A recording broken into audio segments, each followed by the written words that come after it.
আমার নইন্দে পাশে পাশে আসে দৌড়ে আসে আমার শালিকায় কয় চুল পাড়ে ধরে আমার নইন্দে আমার লাথি মারে ফেলা দিয়ে আমার ননদ চুল পাড়ে ধরে এখন আমার নইন্দে আমার বেলচাই দিয়ে বাইরে নিয়ে শুরু করেছে।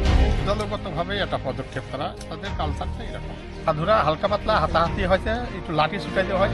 ও মারেছে আমারও যেমন একজন মার খায়, শান্তি দ্বারা মার খায়। হাসপাতালে চিকিৎসা হচ্ছে, চিকিৎসা হওয়ার পর আমি খাতি বইছি, আবার সব খেয়া দেওয়া অর্ধেক ভাত খাইছি, সামনে এসে ওই বাড়ি ভাঙচুর, তার ভাই সকল আসে করে। বসে থাকার পর আসে দেখতেছি বেলচে দিয়ে আবার ওরে মারা মার। হ্যাঁ, থানায় অভিযোগ করি নাই, আমি কিরা করবো, আমি তো নাই তো কিরা করবো, আমি থানায় দেখে তো অভিযোগ দেবো। কুষ্টিয়া কুমারখালী উপজেলার ননদের হামলায় গুরুতর আহত হয়েছে শালার স্ত্রী, পাশাপাশি ভাঙচুর করা হয় ঘর বাড়ি। এ ঘটনায় পাল্টাপাল্টি দোষারোপ করা হয়। শনিবার রাত 8টার দিকে কুষ্টিয়া কুমারখালী উপজেলার পার্টি ইউনিয়নের বড় ভালুকা গ্রামে এ ঘটনা ঘটে। ঘটনার রাতে হামলার শিকার বরকত শেখের স্ত্রীর ভাষণ। ওই ছোট একটা ঘটনা নিয়ে এরকম ঘটছে, যেমন ওই যে একটা ঘটনা বলে যে আমার আমার তো বাবা নাই, আমার মা আমার বাবার কাছে থাকেও না, এটা নিয়ে আমার ননদের মেয়ে খালি খুঁটা পারে। এই জন্য সেটা আমি বলছি যে সে এইরকম কথা বলে কে।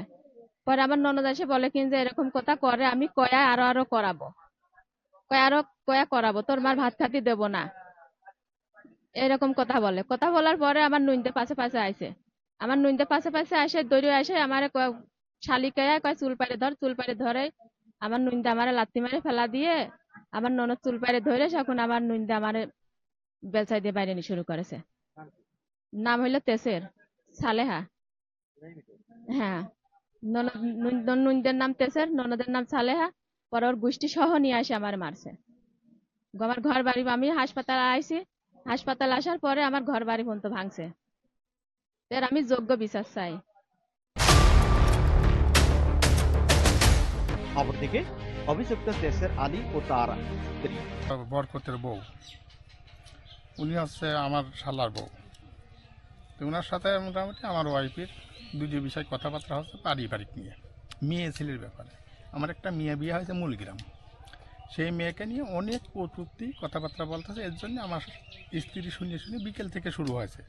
আর ওখানে ধরেন দলবাইতে মেয়ে ছেলে এটা নিয়ে বেশ মিটিং টিটিং জাতীয়, তারা এটা দলগতভাবে এটা পদক্ষেপ করা, তাদের কালচারটা এরকম। সাধুরা হালকা পাতলা হাতাহাতি হয়েছে, একটু লাঠি ছুটাই দেওয়া হয়েছে, হাতাহাতি হয়েছে। আর এটা নিয়ে ধরেন মুরব্বীরা যারা আছে এরা উভয় পক্ষ এটা মিউচুয়াল করিয়েও দিচ্ছে যে এটা নিয়ে তোমরা আর ধৈ ঝামেলার ভিতরে যাইও না। এতটুকুই বিষয় বাবা।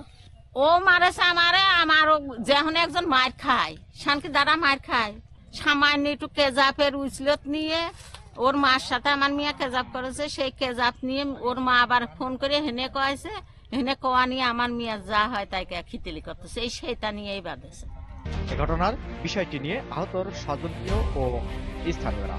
তো শব্দ হালিবার আমি আমার ফেলা থেকে দূরে যা দেখি যে আমার ভাই বোর আমার বউনাইতে ধরিয়ে বাড়িয়েছে, কেন বাড়ি অজ্ঞান করে ফেলেছে। কি হয়েছে এটা পরে আমি বলতে পারিনি, প্রথমে কি বকাবকি হয়েছে এর কারণে। তারপরে ওই রুম ধরে মাঝে পাড়িয়ে থুই পাড়িয়ে ফেলা দিয়েছে, তার হাসপাতালে আমি পাঠা দিয়েছি, হাসপাতালে চিকিৎসা হচ্ছে, চিকিৎসা হওয়ার পর আমি খাতি বইছি, আবার সব খেয়া দেওয়া অর্ধেক ভাত খাইছি, সামনে এসে ওই বাড়ি ভাঙচুর, তার ভাই সকল এসে করতেছে। আপনার ভগ্নিপতি?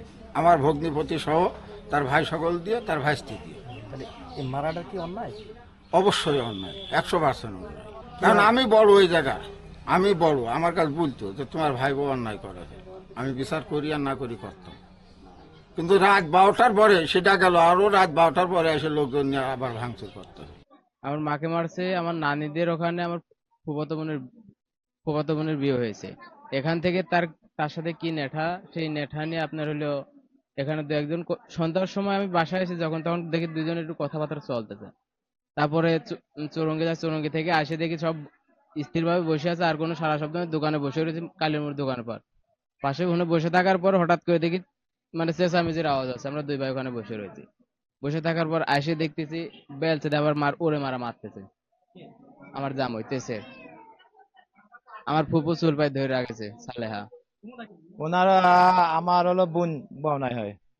কেন মারলে এটা তো আমি বুঝতে পারছি না, আমি বাড়ি থাকি না, তো আমি ঢাকায় থাকি। শুনছি যখন খবর এই কারণে মারছে, কি কারণে, এই জন্য আমি আজকে রওনা দিয়ে আসছি ঢাকায় থেকে। কি করতে আসছে এই বিষয়ে জানার জন্য আমি আসছি।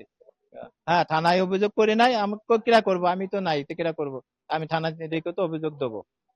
এটা মূলত উনি ঢাকাতে একটা সিএনজি পাম্পে চাকরি করে, দীর্ঘ প্রায় 15 বছর ধরে চাকরি করে। এটাই আমি রাত 12-12টার সময় খবরটা পেলাম। খবরটা শোনার পরে আমি বাড়িতে ওদের বাড়িতে আসলাম। আসে দেখলাম যে মারছে ওনার লোকজনে তারা বাড়িতে পাশেই খাড়াই আছে। ঠিক আছে, অনেকে মারবো, সকাল হলে মারবো।